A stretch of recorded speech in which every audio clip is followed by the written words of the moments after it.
राष्ट्रीय अध्यक्ष माननीय रेखाताई ठाकूर यांचं या ठिकाणी साहेबांसमवेत आगमन झालेलं आहे।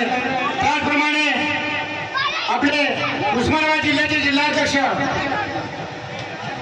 माननीय बीडी शिंदे साहेब, मराठवाड्याचे उपाध्यक्ष गोविंददादा रिंगापूर साहेब, त्याचप्रमाणे डॉक्टर स्नेहा साहेबांचं या ठिकाणी स्वागत करण्यात येणार आहे।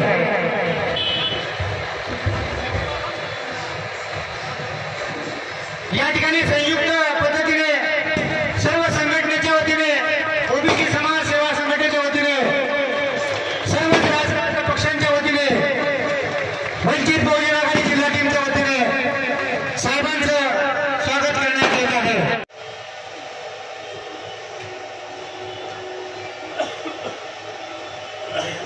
1990 साली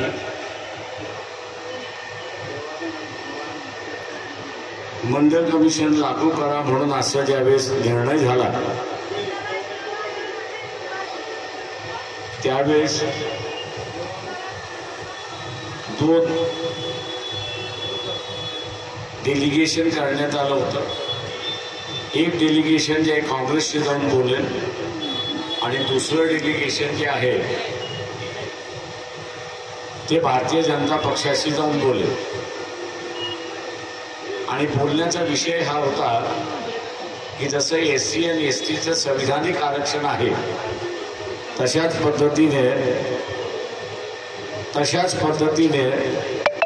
ओबीसीचं आरक्षण सुद्धा संविधानिक झालं पाहिजे आणि SC STच्या नंतर ओबीसीची यादी जोडली गेली पाहिजे म्हणून घटना दुरुस्तीचं विधायक होतं। या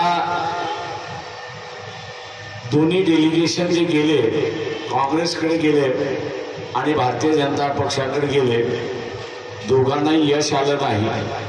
काँग्रेसने सांगितलं की आम्ही पाठिंबा देणार नाही आणि भारतीय जनता पक्षाने सुद्धा सांगितलं की आम्ही तुम्हाला पाठिंबा देणार नाही। संविधानिक देण्याचा जो भाग होता तो तिथेच थांबला आणि मग ठरलं की याची अंमलबजावणी कशी करायची, ओबीसीच्या आरक्षणाची अंमलबजावणी कशी करायची। आणि मग निर्णय झाला की अध्यादेश काढायचा आणि अंमलबजावणी करायची। आणि म्हणून अध्यादेश काढण्यात आला आणि ओबीसीला आरक्षण देण्यात आलं। अध्यादेश काढल्यानंतर आपण बघत असाल की अनेक लोक सुप्रीम कोर्टामध्ये गेले। 35 अर्ज त्या ठिकाणी सुप्रीम कोर्टात देण्यात आले की ओबीसीला आरक्षण देणं हे घटनेशी तत्वाशी धरून नाही। सुप्रीम कोर्टाने सगळं ऐकलं आणि सांगितलं की ओबीसीला आरक्षण देणं हे घटनेमध्ये तरतूद आहे, ती वैधता आहे आणि म्हणून तिची अंमलबजावणी होईल अशी असणारी परिस्थिती। तिची अंमलबजावणी झाली पण दुर्दैवाने त्या कमकुवत हात घालण्यात आली। त्या कमकुवत हात घालण्यात आली आणि आपण असं बघाल की सुप्रीम कोर्टाचे असणारे माजी न्यायाधीश लॉर्डशिप खानविलकर यांच्या पुढे ज्यावेळेस हे केलं तर त्यांनी असताना सांगितलं की आकडेवारी नसल्यामुळे याला स्थगिती करा। आणि आज आपण बघत असाल की त्याचा निर्णय न लागल्यामुळे ग्रामपंचायतीचे असेल, पंचायत समितीमध्ये असेल, नगरपालिकेमध्ये असेल, या निवडणुका लागत नाही अशी असणारी परिस्थिती आहे। उद्या जरी त्या लागल्या तरी त्याच्यामध्ये ओबीसीला आरक्षण असेल। म्हणतोय की ओबीसीच्या आरक्षणाला कुठेतरी सोडून लावायला सुरुवात झाली आणि विधानसभा जर ओबीसीने सोडून दिली तर ती कायमचीच लागली म्हणून असं असताना समजा आज ओबीसीचं आरक्षण हे धोक्यात आहे असं मी त्या ठिकाणी मानतो। कारण का की शरद पवारांनी जाहीर केले आहे की समाजाचे मी 225 आमदार त्या ठिकाणी निवडून येणार। नंतर त्यांनी दुरुस्ती केली की आघाडीचं पण पोटात जे होतं पोटात आलं आपल्याला असताना दिसतंय। आणि आता बाबा जरांगे पाटील यांची जी मागणी आहे की मराठा समाजाला ओबीसीतून आरक्षण द्या, या मागणीला तुम्ही पाठिंबा देता की विरोध करताय याचा खुलासा बाळासाहेब थोरात काँग्रेसचे आहेत त्यांनी करावा, एनसीपीचे शरद पवार आहेत त्यांनी खुलासा करावा, उद्धव ठाकरेची शिवसेना आहे त्या उद्धव ठाकरेंनी त्या ठिकाणी खुलासा करावा, त्याच्यानंतर भारतीय जनता पक्षाचे देवेंद्र फडणवीस आहेत, नरेंद्र मोदी आहेत, अमित शहा आहेत, त्यांच्यापैकी एकाने कोणीतरी खुलासा करावा. पण कुठलाही पक्ष खुलासा करत नाही आहे की जरांगे पाटील यांच्या मागणीला आमचा पाठिंबा आहे की आमच्या या मागणीला विरोध आहे, हा खुलासा अजिबात त्या ठिकाणी करत नाही. याच्यावरनं निकष एकच आहे की यांचा ओबीसीच्या आरक्षणाला विरोध आहे आणि असा विरोध करता येत नसेल तर मराठा समाजाचा समावेश करून या ओबीसीच्या आरक्षणामध्ये घोडा घालून ठेवायचा अशी असणारी परिस्थिती. आणि म्हणून मी म्हणालो की हे महत्वाचं. उद्याची विधानसभा झाली असं समजून झालं आणि तिथे ओबीसीचे आमदार झाले नाही तर काय होऊ शकतं? सरळ मार्ग आपल्याला. ओबीसीची मागणी काय आहे की जनगणना झाली. ओबीसीची मागणी काय आहे? जनगणना झाली पाहिजे आणि आमच्या लोकसंख्येप्रमाणे आम्हाला आरक्षण मिळालं पाहिजे. जनगणनेची मागणी मान्य केली, ओबीसीची जनगणनेची मागणी मान्य केली आणि आम्ही असं जनगणना करतो. पण आकडेवारी जोपर्यंत कळत नाही तोपर्यंत ओबीसीचा आरक्षणाचा ठराव जो आहे, अध्यादेश जो आहे त्याला आम्ही स्थगिती करतो. आकडेवारी आली की पुन्हा आपण सुरुवात. काय होणार? बंद. आता हे थांबवायचं असेल तर काय करावं लागेल? तर या विधानसभा सगळ्यात महत्वाच्या आहेत हे आपण लक्षात घ्या. मी कुणालाही ओबीसीच्या कार्यकर्त्याला म्हणत नाही की तुम्ही पक्ष सोडा. तुम्ही ज्या पक्षात आहात त्या पक्षात राहा, तुम्ही ज्या पक्षामध्ये आहात त्या पक्षामध्ये राहा, आपल्या पक्षामध्ये भांडण करा. इथे समझोत्याचं राजकारण होणार आहे. धरून चालू की या महाआघाडीच्या याच्यामध्ये भारतीय जनता पक्षाला 100 जागा मिळाल्या, त्यांच्या वाट्याला 100 जागा आल्या तर भारतीय जनता पक्षामध्ये जो ओबीसीचा कार्यकर्ता आहे, भारतीय जनता पक्षामध्ये जो ओबीसीचा कार्यकर्ता आहे त्या सगळ्यांनी एकत्र येऊन सांगितलं पाहिजे की 100 जागा मिळालेल्या आहेत, त्या 100 जागेपैकी 50 जागेवरती ओबीसीचे उमेदवार तुम्ही उभे केले पाहिजे. हे नुसतं भारतीय जनता पक्षाला नाही, सेनेमधलं आहे ते सेनेने उद्धव ठाकरेशी धरलं पाहिजे. जो एनसीपी मध्ये आहे त्यांनी शरद पवारांकडे धरला पाहिजे. जो काँग्रेसमध्ये आहे त्यांनी काँग्रेसच्या नेत्याकडे ते धरलं पाहिजे. हे एक जातीय पक्ष जे आहेत, काँग्रेस आणि राष्ट्रवादी काँग्रेस हा मराठ्यांचा पक्ष, बीजेपी आणि शिवसेना हा ब्राह्मण कायस्थांचा पक्ष. हे जोपर्यंत सार्वत्रिक पक्ष होत नाही, हे सर्व समाजाला घेऊन चालणारे पक्ष जोपर्यंत होत नाही तोपर्यंत ही तांती तलवार कायम राहील हे आपण असं लक्षात. आणि म्हणून त्या पक्षामध्ये राहा, अडचण काहीच नाही. पण त्या पक्षामध्ये राहून तिथे नुसतं राहायचं नाहीये, भांडण करायचं आहे. 50% वाटा हा आपण तिथं सुद्धा मिळवला पाहिजे हे आपण सर्व लक्षात. आणि ते जर झालं तर 100चा आकडा आपण आमदारांचा गाठू शकतो. आणि 100चा आकडा झाला, 100चा आकडा झाला तर जनगणनेचा ठराव होईल पण स्थगितीचा ठराव होणार नाही हे लक्षात घ्या. आपलं आरक्षण कायम राहतं हे लक्षात घ्या. आज गावागावामध्ये 2 तट पडलेत, हे सरळ सरळ दिसायला लागलेलं आहे. मराठा असं म्हणतोय मी ओबीसीला मतदान देणार नाही, ओबीसी असं म्हणतोय मी मराठाला मतदान देणार नाही. आणि जरांगे पाटील यांची थोडीशी भाषा बदलली. काय बदलली? तर त्यांनी आता आणि इतर पक्षांनी सुद्धा तिथे असणारा 57 जागा ज्या आरक्षणातल्या आहेत, SC आणि STच्या ज्या आरक्षणातल्या जागा आहेत त्या सगळ्या महत्वाच्या जागा झाल्यात अशी असणारी परिस्थिती.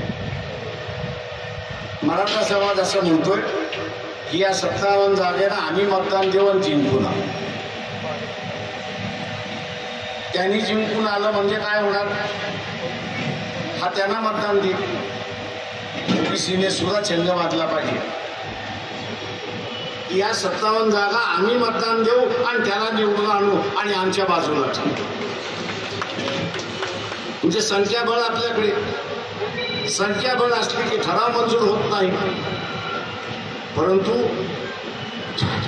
ओबीसी मधला असणारा एक दुवा असून दुवा जोडला पाहिजे असं मी त्या ठिकाणी माळी म्हणून प्रचंड संख्येने आपण जमतो, धनगर म्हणून आपण असणारा प्रचंड मोठ्या संख्येने जमतो, नाभिक म्हणून जमतो, कुंभार म्हणून सुद्धा आपण मेळावा घेतला तर हजारोचे मेळावे होतात, लाखो लोक तिथे उपस्थित राहतात.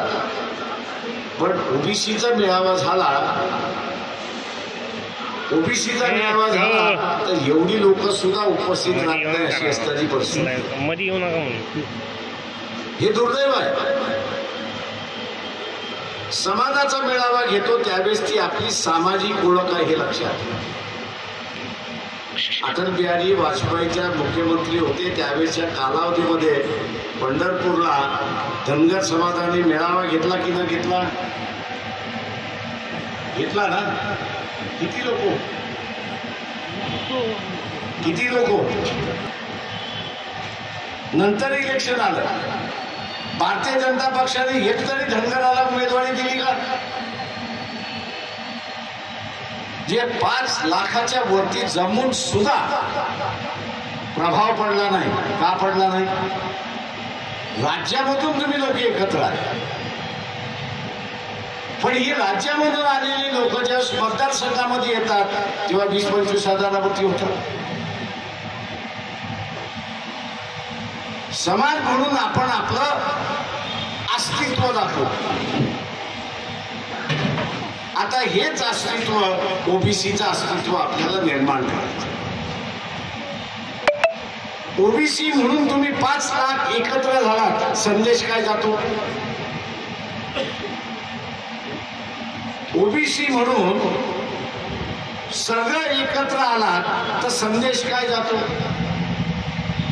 तर सगळ्यात मोठा संदेश जातो हे लक्षात घ्या की माळी असेल, धनगर असेल, कुंभार असेल, लोहार असेल, गायकाडी असेल, मांगारुडी असेल, इतर सगळे घिसडवार असतील, सगळे असतील, हे सगळे आता एक झालेत आणि त्यांची मूठ बांधल्या गेलेली आहे. त्यांची मूठ बांधल्या गेलेली आहे आणि ही बांधलेली मूठ एकेका मतदारसंघामध्ये 1.25 लाख 1.5 लाखाची आहे. ते स्वतःला निवडून आणू शकतात किंवा कोणाला तरी आपटू शकतात अशी असणारी परिस्थिती आहे. हा खऱ्या अर्थाने ओबीसीचा राजकीय चेहरा आहे हे आपण लक्षात घ्या. हा राजकीय चेहरा आपल्याला उभा करायचा आहे. ही जी यात्रा आहे या यात्रेची असणारी सांगता आम्ही असणाऱ्या 7 ऑगस्टला औरंगाबादला ठेवली. 7 ऑगस्ट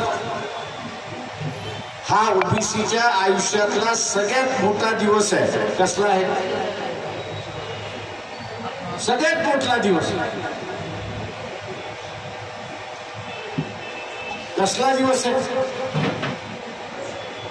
7 ऑगस्टलाच विश्वनाथ प्रताप सिंग यांनी मंडल आयोगाची घोषणा केली आणि लागू केली. आता त्याच शिफारशीनं आपल्याला असणारं वाचवायचं. कष्ट होती,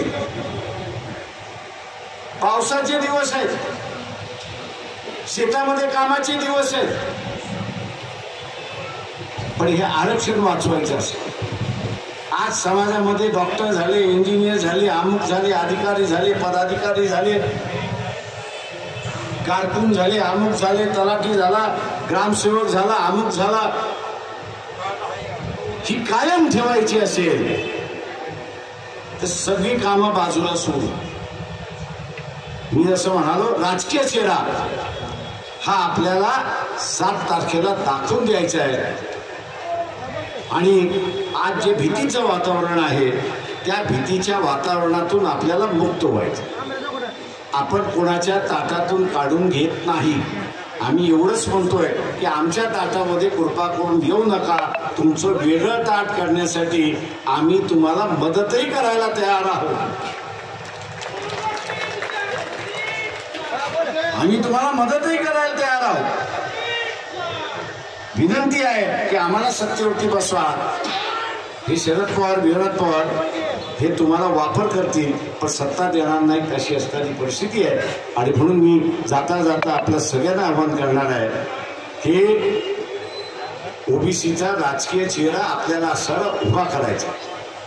आणि हा राजकीय चेहरा उभा करण्याचं सांगता जे 7 ऑगस्टला औरंगाबादला आहे. आता मराठवाड्यापूर्वी फार त्रास होता येता जाताना. आता औरंगाबादला यायला जायला त्रास जाय. 2 तासामध्ये माणूस येतो आणि 2 तासामध्ये माणूस जातो. तेव्हा आपण प्रचंड मोठ्या संख्येने लाखाच्या संख्येने आपण असणारा त्या सांगता जाहीर सभेला उपस्थित राहा आणि आरक्षण वाचवा हेच आवाहन करतो आणि मी आपली रजा घेतो.